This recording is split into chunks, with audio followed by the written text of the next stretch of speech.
Bismillahirrahmanirrahim. Assalamualaikum warahmatullahi wabarakatuh.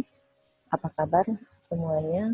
Salam kenal dan salam sehat untuk kita semua ya tentunya di masa sekarang. Dan selamat datang lagi di pembelajaran yang baru, di semester yang baru tentunya dengan mata kuliah yang baru. Oke, baiklah di sini saya langsung saja mungkin saya perkenalkan dulu ya, nama saya Sarwinda bagi yang belum kenal. Mungkin sebagian di sini ada yang sudah kenal juga ya di pelajaran sebelumnya. Baiklah, di sini saya mengampu mata kuliah SIN ya untuk semester 5 dengan bobot SKS-nya 3 SKS. Kita langsung saja mungkin ke poinnya. Oke, berkaitan dengan sistem informasi manajemen, kita harus tahu dulu ya, apa sih itu SIM? Mungkin bagi teman-teman yang ada di sini mungkin tidak asing lagi ya yang berhubungan dengan yang namanya apa itu sistem, apa itu informasi, dan apa itu manajemen. Nah, di sini di mata kuliah SIM, kebetulan kita di semester 5 ini, di mana Anda bukan semester yang baru terjun di perkuliahan ya, tentunya di semester 2, 3, dan 4 itu sudah ada tahapan-tahapan yang sudah mengerucut dari segi pola pikirnya juga sudah mulai berbeda gitu ya. Apa itu SIM? Nah, kalau kita berbicara apa itu SIM, kita harus tahu dulu. SIM itu kan sistem informasi manajemen. Nah, sistem, apa yang Anda tahu dengan sistem? Kumpulan apa? Informasi itu bagian dari apa? Sedangkan manajemen itu berarti kita berbicara dengan poinnya apa. Nah, jadi kita harus tahu dulu. Maka di sini apa itu sistem informasi manajemen? Merupakan poin dari jaringan sebuah prosedur, sebuah pengolahan data juga yang dikembangkan dalam suatu sistem yang saling terintegrasi ya, dengan maksud memberikan informasi yang sifatnya itu internal maupun eksternal. Tentunya pada sebuah organisasi ataupun manajemen sebagai dasar pengambilan sebuah keputusan. Jadi selain dari perusahaan di sebuah organisasi, kalau di sini teman-teman berorganisasi mungkin secara tidak langsung Anda sudah berhubungan dengan apa itu yang namanya sistem informasi dan manajemen. Nah, yang apa sih yang akan kita manage ada di situ? Yang berhubungan dengan sistemnya apa sih? Yang berhubungan dengan informasinya apa sih? Nah, jadi di sini kalau bicara tentang sistem informasi manajemen, tentunya adanya sebuah pengumpulannya ataupun jaringan ataupun yang saling berhubungan satu dengan yang lain, tentunya untuk suatu pengambilan keputusan. Endingnya itu adalah mengambil sebuah keputusan.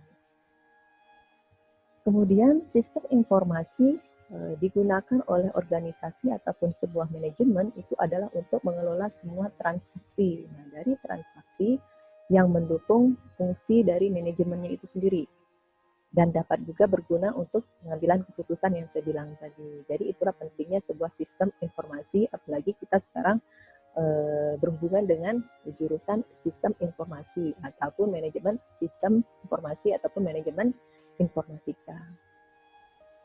Oke, atau juga sistem informasi manajemen yaitu sistem informasi yang menghasilkan sebuah output dengan masukan adanya inputan dan juga berbagai proses lainnya yang hasilnya itu dibutuhkan untuk tujuan tertentu dalam kegiatan manajemen. Artinya ada apa di situ? Artinya di situ adanya sebuah proses. Proses itu terdiri dari apa saja? Tentunya yang biasa kita kenal dengan IPO.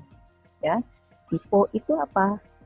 I, inputan, P, proses, kemudian O, itu adalah sebuah outputnya. Ya, jadi 3 poin yang berhubungan dengan sistem informasi manajemen adalah IPO tadi. Ya, tujuannya di mana? Fungsinya di mana? Fungsinya dalam sebuah manajemen. Ya, tergantung dari manajemen apa yang nanti akan kita bahas. Ya, dari studi kasus untuk pertemuan berikutnya. Ini kita next dulu ya. Nah, kalau tadi apa itu SIM? Yang kedua pertanyaan, untuk apa sih SIM? Nah, ya, kalau kita sudah dikenalkan dengan apa itu SIM adalah kumpulan dari suatu jaringan yang saling berhubungan untuk pengolahan data. Poinnya adalah untuk mengambil sebuah keputusan yang terdiri dari inputan, proses, output, sehingga dalam outputnya nanti akan menghasilkan keluaran ya, ataupun sebuah keputusan. Nah, untuk apa SIM? Sama-sama di sini lihat. Untuk apa SIM? Untuk mengelola informasi supaya dapat digunakan oleh organisasi ataupun perusahaan demi kemajuan organisasi ataupun perusahaan di masa yang akan datang. Jadi itulah fungsinya sebuah sistem informasi bertujuan untuk mengelola sebuah organisasi ataupun perusahaan agar lebih maju. Kalau kita tanpa adanya sebuah informasi dan kita juga tanpa adanya sebuah sistem yang baik ya untuk mengelola sebuah manajemen di dalam perusahaan maupun organisasi, maka kita akan stuck di situ ya, maka kita akan tertinggal. Jadi fungsinya untuk apa itu SIM ya, salah satunya adalah digunakan untuk memajukan sebuah perusahaan, bukan perusahaan ya, organisasi ataupun manajemen, terutama di bidang manajemennya ya. Jadi itu tujuan untuk apa SIM. Kemudian siapa sih yang mengelola SIM? Nah, ini adalah pertanyaan menarik. Siapa sih yang bisa mengelola SIM? Di sini dikatakan juga, siapa saja yang terlibat dalam proses kemajuan sebuah organisasi ataupun perusahaan yang merupakan hak yang bertanggung jawab terhadap pengelola SIM itu sendiri. Jadi ada tentunya berhubungan dengan dalam sebuah manajemen atau organisasi tertentu. Kalau Anda terlibat dalam sebuah organisasi, misalkan kayak kita di kampus, ada organisasi himasi ya, katakanlah jurusan SI itu ada jurusan himasi, Anda terlibat di situ. Kira-kira yang berhak untuk memberi pendapat, masukan, dan lain sebagainya siapa yang paling berhak? Tentunya Anda yang di dalam sebuah organisasi itu sendiri, ya, anggota yang ada di himpunan ya, himpunan himasi tadi misalkan ya, untuk kemajuan dari himasinya, mulai dari kita menyusun rencana-rencana dan lain sebagainya, prosesnya mau seperti apa. Contoh sekecil saja, misalkan kita yang mau mengadain sebuah pemilihan misalkan untuk ketua BEM. Nah, untuk ketua BEM kita bakalan terlibatkan di situ. Nah, jadi tentunya dari kita pasti akan ada memberikan masukan karena kita adalah bagian dari BEM juga. Nah, itu ya, jadi siapa saja yang bisa mengelola SIM, tentunya siapa saja yang terlibat dalam sebuah organisasi ataupun perusahaan untuk memajukan sebuah perusahaan ataupun organisasinya. Kita lanjut. Kapan kita bisa memulai SIM? Kapan kira-kira? Kita sudah tahu nih, sistem itu adalah bagian dari kumpulan. Informasi itu adalah yang bisa kita dapatkan dari mana saja. Manajemen berarti tentunya adanya wadah ya, untuk menampung dari sebuah sistem informasi, baik tadi ya organisasi maupun dalam perusahaan kalau kita bekerja. SIM dimulai itu mestinya di awal ketika organisasi ataupun perusahaan berdiri. Namun jika awalnya belum menggunakan SIM, penerapannya maka dapat dilakukan dalam proses selanjutnya. Kayak misalkan kita terjun nih dalam sebuah tadi organisasi atau maupun kita baru mulai kerja, di mana misalkan di tempat kerja kita ternyata masih katakanlah apa-apa itu masih yang sifatnya masih manual ya, kita masih ribet ngerjainnya. Nah, dengan apa yang sudah kita dapat atau apa yang sudah kita pahami atau kita dapatkan dari mana saja, entah dari perkuliahan atau apa saja berhubungan dengan sistem informasi yang ada kita dapatkan tadi ya, maka kita harus memberi masukan ya. Jadi nggak mesti di awal. Kalau memang sebelumnya belum ada, ya pada saat kita sudah mengenalkan apa itu sistem, apa itu fungsinya informasi dan juga sebuah sistem, ya sudah mulai kita terapkan. Tapi kalau ditanya kapan sih bisa memulai SIM, SIM itu bisa dimulai di awal. Harusnya di awal. Setiap kita membuat atau membangun sebuah organisasi, apa saja ya, atau kita kayak buka misalkan warung saja, kita akan memanage-nya dulu. Kira-kira saya mau membuka usaha itu di bagian apa, gitu ya. Terus kemudian nanti untuk apa, targetnya apa, Ya, jadi itu sudah di-planningkan semua. Berkat apa tadi ya? Berkat dengan adanya sebuah sistem informasi. Oh, informasi kita dapat di daerah tertentu, misalkan menyukai misalkan kue-kue kering, gitu ya, kue-kue keringnya sudah kita mulai memanage dulu, bukan langsung datang kita buka usaha langsung, nggak bisa seperti itu ya, walaupun bisa saja, tapi lebih bagusnya itu memang di awal memang sudah kita planningkan dengan baik. Ya, kita lanjut.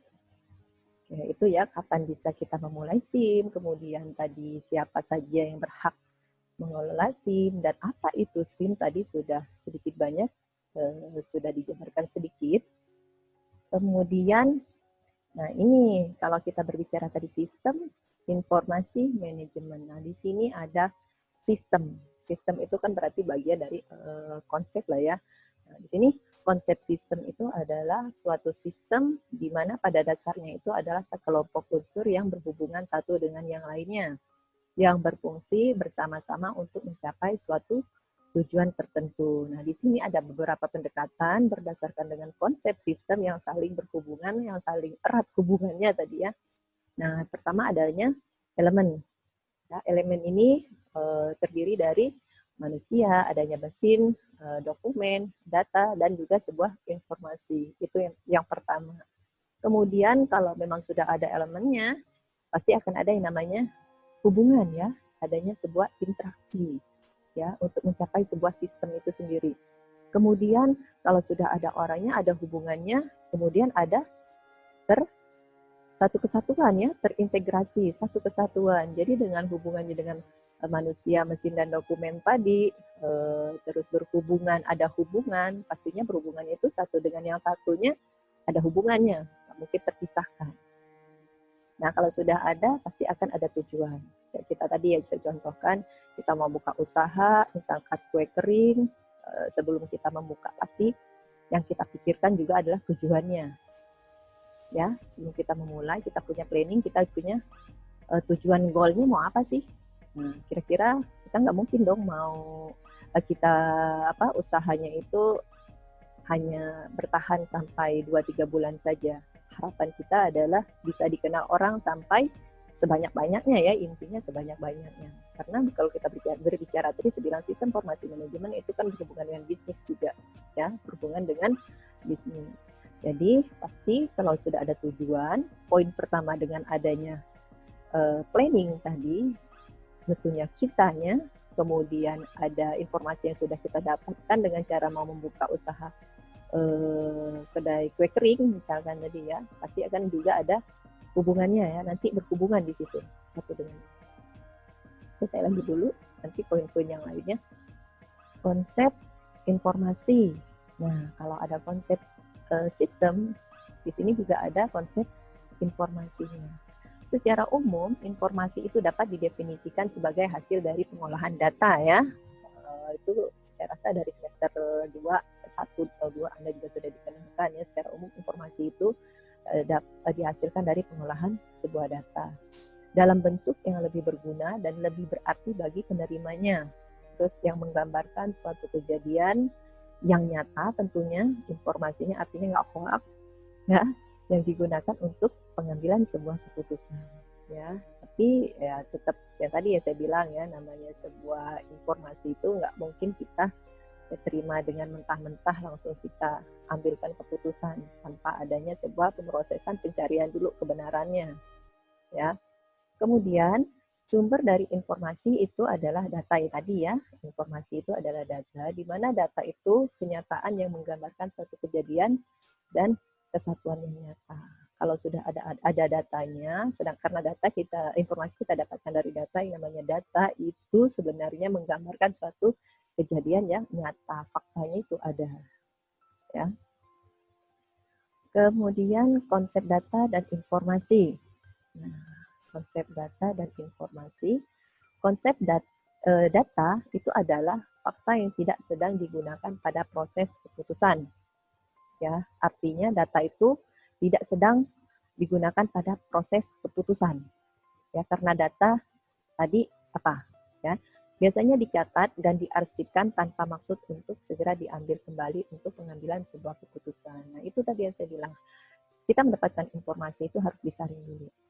Ya, karena kita belum tahu kebenarannya, apakah itu benar-benar benar informasi yang kita terima atau itu adalah hoax. Makanya data itu dia tidak bisa digunakan pada saat masih dalam tahap proses. Oh, misalkan ada terjadi, ini saya gambarkan contoh yang lainnya yang biar bisa ditangkap dulu. Oh, misalkan ada suatu kejadian kecelakaan di jalan raya atau di lampu merah. Itu kan datanya ada, kenyataannya pun ada, ya. Tapi kita sudah mendengar informasi dari si A, si B dan si C. Oh ya, tadi kecelakaannya misalkan tabrak lari sehingga korbannya meninggal di tempat. Padahal kita nggak tahu kenyataannya. Nah, kita tahu tapi memang ada kecelakaan di lampu merah.